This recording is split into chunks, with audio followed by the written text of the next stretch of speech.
प्रभाग क्रमांक 20 मधील आमदार इद्रिस नायकोडे यांचा मुलगा अत्तर नायकोडे याच्या पायाखालची वाळू सरकल्यानं खाज्या वसाहत येथील नागरिकांना घराजवळ बोलवून पैसे वाटण्याचा काल रात्रीपासून या ठिकाणी उद्योग सुरू केलेला आहे।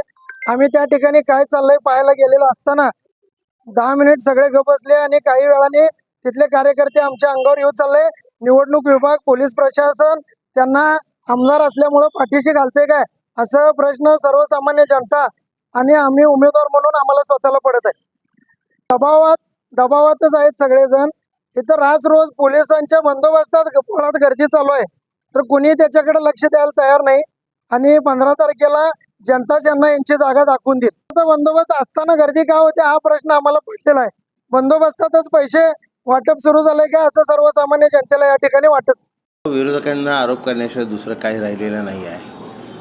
विषय असा आहे की आम्ही नायकोडी कुटुंबाची भूमिका या महापालिका निवडणुकांच्या संदर्भात या भागातल्या लोकांच्याकडे फार मोठ्या अपेक्षा असतात आणि म्हणून यावेळेला नायकोडी कुटुंबानं एक हक्काच्या वॉर्डात निवडणूक न लढवायचा निर्णय घेतला आणि दुसऱ्या वॉर्डात नायकोडी कुटुंबाचा एक सदस्य निवडणूक लढवत आहे।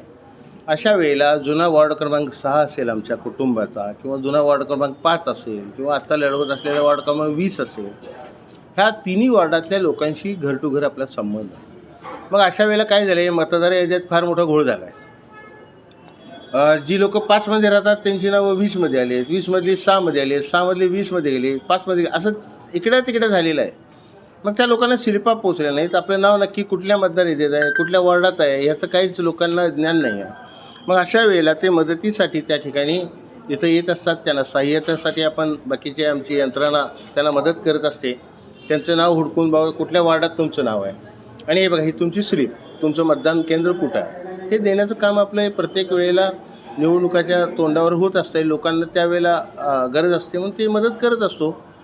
मग ती मदत करत असताना आज या ठिकाणी काही विरोधी उमेदवार या ठिकाणी आले आणि त्यांनी त्या ठिकाणी उभं राहून लोकांना दमदाटीचा प्रयत्न केला, पण लोकांनी सांगितलं की आमच्या शिल्पा तुम्ही काढून देणार आहे का? मग इथं आम्हाला शिल्पा काढून देतात, आम्हाला इथं मदत केली जाते आणि त्यासाठी आम्ही आलो आहे, तुमचं काय म्हणणं आहे?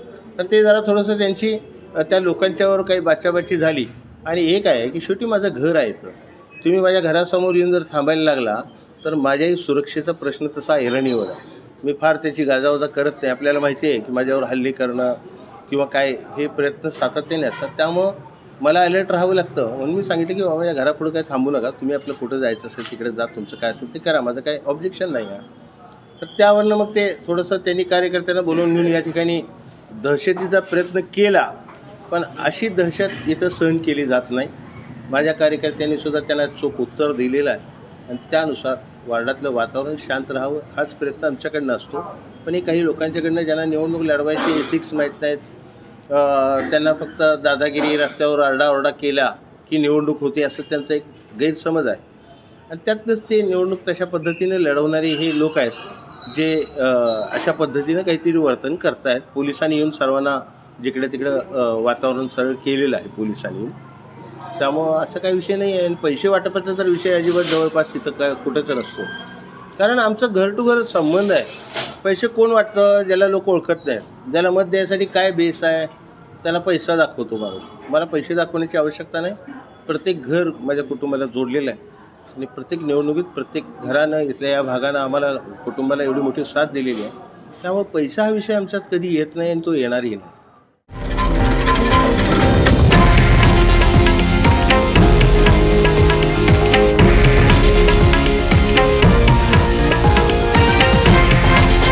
हे आहे देशातील नंबर 1 न्यूज नेटवर्क आणि आपण पाहत आहात TV9 मराठी, एकमेव।